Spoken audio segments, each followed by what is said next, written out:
Salut à tous, j'espère que vous allez tous bien.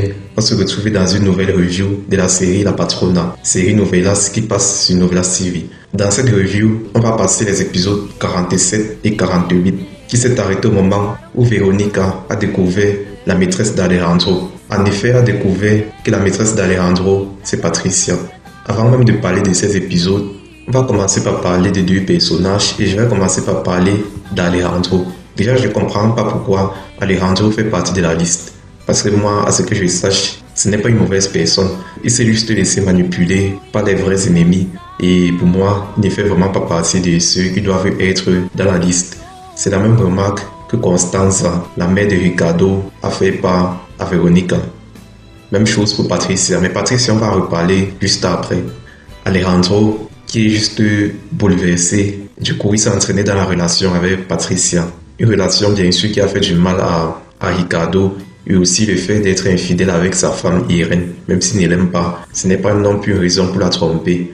Mais cette relation n'avait rien de vicieux. C'est-à-dire, il voulait faire du mal à quelqu'un, mais c'était juste pour la consolation des deux. Quand il parle des deux, d'Alejandro et de Patricia. Et Alejandro, qui juste après a mis un terme à la relation disant qu'il ne veut pas faire souffrir Patricia. Et Lucho derrière la porte a attendu. Alejandro ne mérite pas pour moi d'être sur la liste. Maintenant on va parler de Patricia. On sait ce qui a poussé Patricia aussi dans les bras d'Alejandro. C'est la solitude due à sa relation avec Ricardo, sa relation incomplète avec Ricardo, avec le problème de Ricardo qu'on connaît tous. Donc c'est ça qui l'a poussé dans les bras d'Alejandro. Et on ne veut pas non plus l'en vouloir. Elle a trompé son mari et surtout, elle est sortie avec le mari de sa sœur. C'est mal vis-à-vis de sa sœur et vis-à-vis de son mari parce qu'Alejandro c'est le meilleur ami, du moins c'était le meilleur ami de son mari Ricardo. Donc elle aussi c'était dû à la solitude, dû à une phase difficile qu'elle traversait venant de sa relation incomplète avec son mari. Et elle non plus, on ne peut pas complètement l'en vouloir. Elle est surtout qu'à la fin des reviews qu'on va voir plus tard, va se séparer avec Alejandro, ayant remarqué qu'Alejandro ne l'aime pas, mais qu'il pense encore à Gabriela. Donc elle non plus, on ne peut pas complètement l'en vouloir. Et moi personnellement, là je parle de personnalité. Sa personnalité aussi, moi je l'aime bien. Elle n'est pas comme sa sœur Irène. Elle au moins elle donne de l'amour à son fils. Elle soutient sa mère dans ses projets. Et c'est aussi une bonne personne, c'est une bonne personne. Elle aussi, je ne comprends pas sa présence dans la liste de Gabriela, de Veronica. Je pense que ça va se mettre en évidence très vite dans la série et Veronica va s'en rendre compte. On va donc commencer à présent avec les reviews. Déjà, abonnez-vous à la chaîne si ce n'est pas encore fait et lâchez un pouce, c'est encourageant et c'est motivant. Et on est parti à présent pour les reviews des épisodes 47 et 48 de la série Novelas La Patrona. On y va. Veronica, de son côté, supplie Max de s'approcher de ces deux pour protéger les biens de Valentina. Le fait d'envoyer Max surveiller les biens de Valentina auprès d'Antonia Guerra, je trouvais cela risqué, très risqué même, et dangereux pour Max, très dangereux. Max se débarque chez Antonia pour l'embaucher. Antonia, un peu surprise, accepte de l'embaucher en tant que son chauffeur. Elle explique à Hannibal sa raison de l'embaucher, comme ça elle pourra les surveiller. Gaston, ému du studio, Veronica lui a donné comme surprise. Donc à ce niveau, Antonia Guerra n'est pas encore convaincue de la relation entre Max et Valentina. Donc elle a encore des petits doutes, raison pour laquelle elle veut faire surveiller Max et Valentina. Valentina, fâchée contre Max de venir travailler comme chauffeur de Antonia, Max réussit à la calmer. On a Cécilia qui écoute derrière la porte. La demande d'être la tutrice de l'héritage de Valentina SN attendant qu'elle soit devenir majeure. Ricardo trouve c'est inutile, bientôt Valentina va avoir ses 18 ans.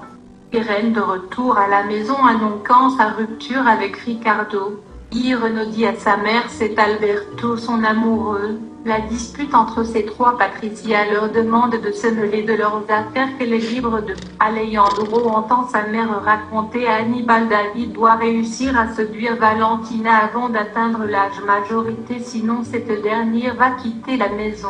Alejandro rejoint Ricardo pour le prévenir de ne pas se laisser manipuler par ces deux, d'agir comme un juge impartial pour protéger les biens de Valentina. Il fait la sécurité, maître Alejandro lui rappelle qu'il l'a trahi avec sa femme. Par vengeance, il signe le document autorisant Antonia. Ricardo, qu'est-ce que tu viens de faire?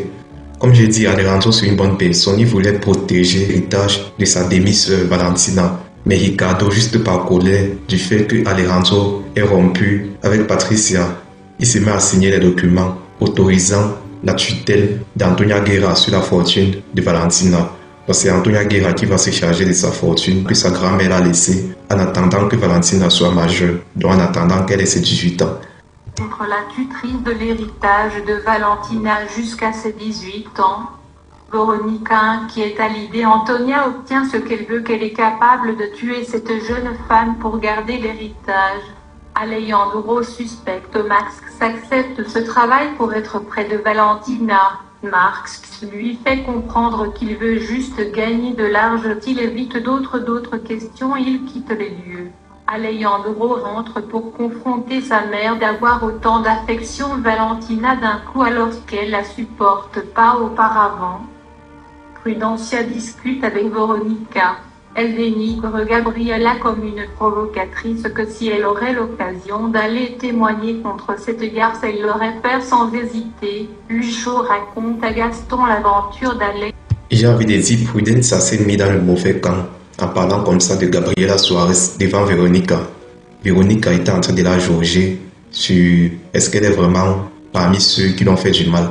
Mais après la réponse de Prudencia, Veronica va la mettre dans le mauvais camp, c'est sûr. Elle va la mettre dans le mauvais camp. Je plains vraiment le futur de Prudencia. Alejandro avec Patricia. Il lui demande son avis s'il doit révéler cela à Veronica ou pas. Parce qu'en effet, Alejandro a parlé avec Gaston plus tôt. Et Gaston a découvert la maîtresse d'Alejandro, que c'est Patricia. Maintenant, lui et Lucho sont en train de se demander s'ils vont le dire à Veronica ou pas.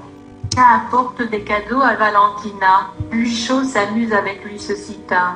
Julio reçoit un colis l'informant sa femme la trompe avec Chacon. Alejandro prévient Valentina de signer aucun papier si quelqu'un lui fait la demande.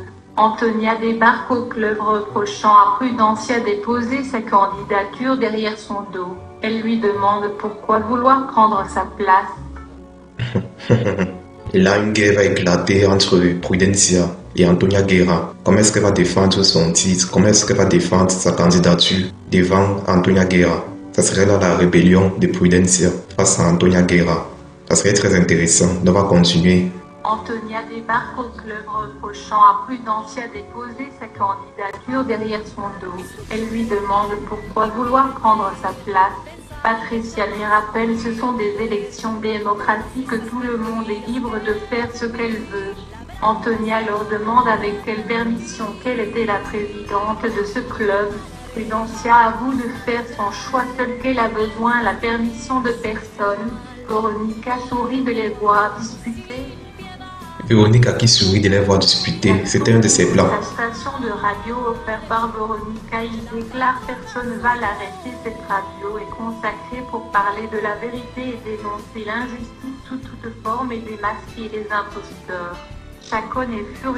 On a donc Veronica qui a offert une station de radio à Gaston pour qu'il recommence avec son travail, la voix de la vérité, pour reprendre la vérité sur tout ce qui se passe dans le village, sur tous les magouilles, tous les mensonges. Il a arrêté la radio en se mettant en colère. Mais là, maintenant, il ne peut rien faire contre Gaston, qui est le bras droit de Veronica. Il veut entendre ça, mais il ne peut rien faire parce que Gaston est sous la protection de Veronica. Il reçoit un mémo dans lequel écrit Prudencia est sa maîtresse. Ce dernier est bouleversé. Antonia de l'autre côté montre elle n'est pas frustrée, c'est juste. Elle est déçue puisqu'elle l'a toujours soutenue dans les affaires en tant que propriétaire du club qu'elle a fait construire pour donner une famille agréable aux gens du village. Veronica dit Marcos Beltran et Marcelo Vidal sont les propriétaires de ce club. Antonia, elle lui montre les papiers. Antonia lui demande de choisir son clan. Veronica réplique qu'elle est de côté de ce qui paraît le plus juste. Ça fait plusieurs années elle est à la tête, c'est logique. Maintenant quelqu'un d'autre occupait cette place. Antonia dit ce sont ses maris qui l'ont construit, qu'elle ressent quelque chose de spécial. Prudencia dit à Antonia elle est absolument pour rien, ce club c'est pour les employés et leurs voisins, pas pour elle spécialement, c'est juste que la démocratie doit avoir sa place. Antonia vexée quitte les lieux. Peu de temps après on dépouille les résultats. Prudencia est maintenant la nouvelle présidente du club. Véronica la félicite pour cette victoire. Véronica, bien sûr, avait un intérêt caché. Antonia déverse sa frustration sur Julio d'avoir pas empêché sa femme de se présenter à l'élection, qu'elle aime pas les traîtres. Julio l'explique, il a tout essayé pour faire Prudencia changer d'avis, c'était sans résultat. Antonia lui rappelle s'il est maire aujourd'hui, c'est grâce à elle qu'elle supporte pas l'ingratitude, qu'elle doit identifier qui sont ses amis et ses ennemis. Elle retire tout son soutien pour lui pour les prochaines élections et le prévient d'en finir avec cette Prudencia. Julio débarque au club, exige à Prudencia de faire une excuse publique à Antonia et de renoncer au poste de présidente. Prudencia refuse une telle chose, elle trouve c'est mieux d'être indépendante, de pas au service de cette Antonia. Antonia donne l'ordre à Macario de surveiller Prudencia et l'informer de ses faits et gestes. Irène et Julio déçus de Prudencia d'avoir trahi Antonia. Irène quant à elle apporte tout son soutien. Luciosita révèle à Julio sa femme le trompe avec Chacon. Celui-ci est furieux pensant c'est Luciosita qui a envoyé le colis qu'il veut juste pour qu'il divorce de sa femme pour se marier avec elle. Luciosita jure elle a rien envoyé. Julio croit en sa femme, jamais elle est capable de le tromper. Il va se tromper très mal.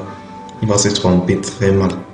Très mal. Alejandro reproche Irène d'apporter le testament à Antonia et jure à sa mère qu'elle va pas la laisser toucher un centime de l'héritage de Valentina. Antonia dit seulement elle voulait l'aider.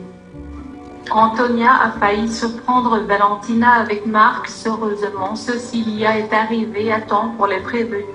Personnellement, j'aime bien la relation qui s'est nouée entre Valentina et Cecilia.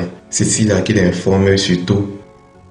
Prudencia entend la conversation de Patricia qui déclara à Alejandro qu'elle aimait le remercie pour son honnêteté, qu'elle a passé des jours merveilleux à ses côtés. Ses souvenirs vont rester gravés maintenant qu'ils doivent passer à autre chose. Vous voyez ce que Labo disait plus tôt, la relation entre Patricia et Alejandro. De manière mature, Patricia a compris qu'Alejandro ne l'aime pas et qu'ils doivent se séparer.